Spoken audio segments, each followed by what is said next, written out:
Dear viewers, আসসালামু আলাইকুম। শুরুতেই আমার সালাম নেবেন এবং আদাব নেবেন। আমি আজকে ক্লাসের শুরুতেই আপনাকে বলে দিই, আমার ইউটিউব চ্যানেলটি ছিল রেজা ইসলাম। আজকে আপনাদের চ্যানেলটি সহজেই খুঁজে পাওয়ার জন্য চ্যানেলটি নতুন নাম দেওয়া হয়েছে ইলেপ ইলেপ H8Q। আপনারা এই চ্যানেলটি সার্চ দিলেই খুঁজে পাবেন, সাবস্ক্রাইব করবেন।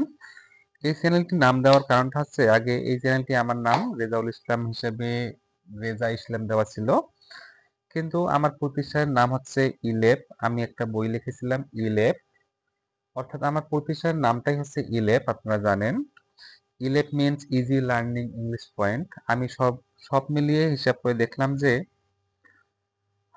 ব্যক্তির চেয়ে প্রতিষ্ঠান বড়, এই জন্য আমার প্রতিষ্ঠানের নাম অনুযায়ী আমি এই নামটা দিয়েছি। চাইলে আপনারা এই বইটি সংগ্রহ করতে পারবেন। এই বইটার মূল্য হচ্ছে 120 টাকা, এবং উপযুক্ত কুরিয়ার সার্ভিস খরচ, ডেলিভারি চার্জ সহ আপনারা এটা বইটা অর্ডার করতে পারবেন।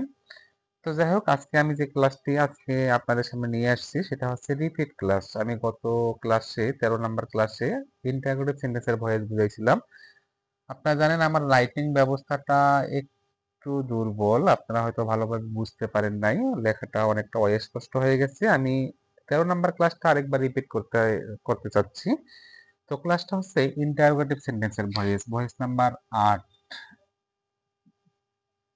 Voice number 8। এই ভয়েসটা চেনার জন্য আমি একটা বাক্য লিখি।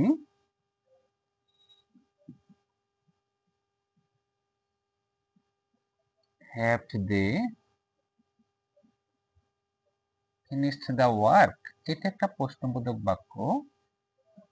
এই প্রশ্নবোধক বাক্য মানেই বুঝতে হবে এটা 8 number voice, voice of interrogative sentence. তো যখন আমাদের 8 নম্বর ভয়েস হয়ে যাবে তখন চিন্তা করবেন সবসময় হা বোধক বাক্যটা, অ্যাসার্টিভ সেন্টেন্স। অ্যাসার্টিভ সেন্টেন্স চিন্তা করলে এটা অবশ্যই 3 নম্বর টেন্স। হ্যাভটা আছে পিছনে, they have finished the work.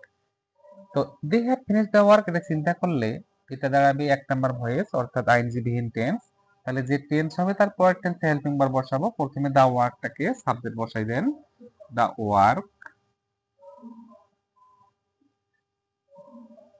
3 number tense, তাহলে 4 নম্বর টেন্সে হেল্পিং ভার্ব বসাবো, has been finished by them. বাক্যটা যেহেতু আমাদের প্রশ্নবোধক, সেহেতু এখান থেকে প্রথম হেল্পিং ভার্বটা আমরা সামনে নিয়ে আসবো, has. Has the work been finished by them. তাহলে আমাদের ইন্টারোগেটিভ ভয়েস হয়ে যাবে। যদি আমাদের সামনে ডাব্লিউএস থাকে আমাদের সেন্টেন্সের সামনে, তা ডাব্লিউএসটা যেমন আছে এমনই বসাই দেব। 9টা শব্দের মধ্যে 4টা শব্দ লিখে রাখবেন আপনারা, হাউ, হোয়েন, হোয়াই আর হোয়ার। এই 4টা শব্দ থাকলে ভাবতেও হবে না, বাকিগুলা থাকলে ভাবতে হবে। বাকিগুলা বলতে যেমন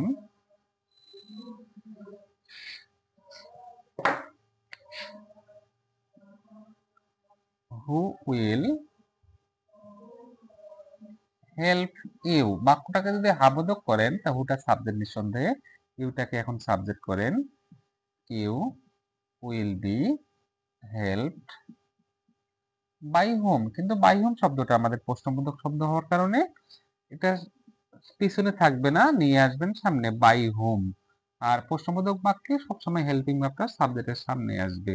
তাহলে by whom will you be helped. ঠিক আছে? ঠিক একইভাবে আমাদের যদি হোয়াট আসে, হোয়াট উইল হেল্প ইউ।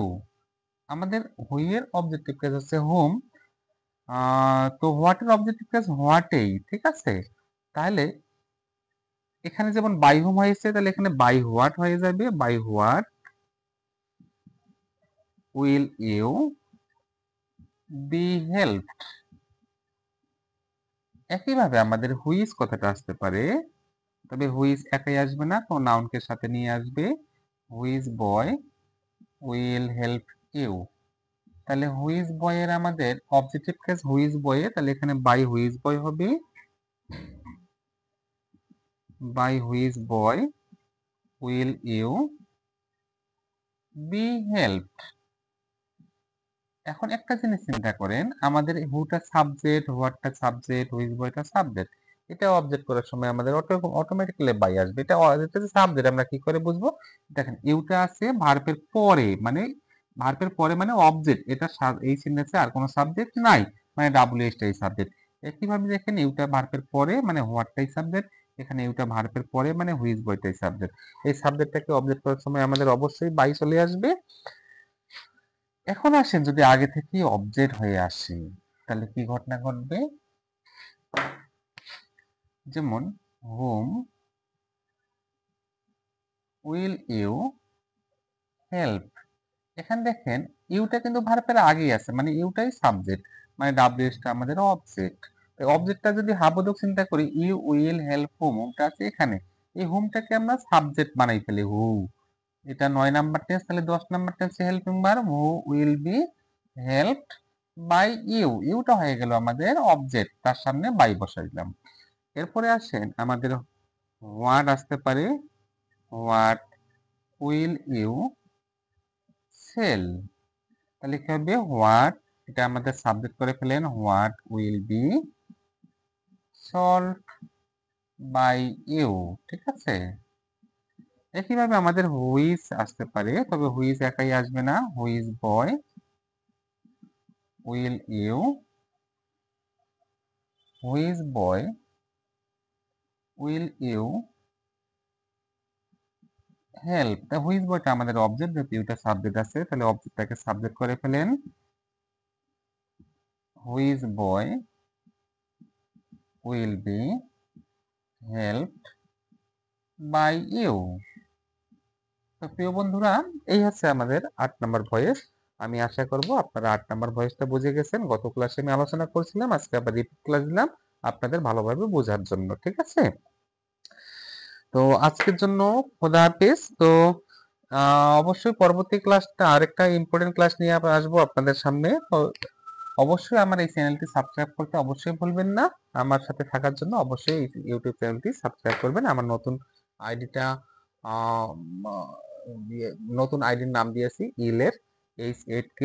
তো আজকের জন্য খোদা হাফেজ, আসসালামু আলাইকুম।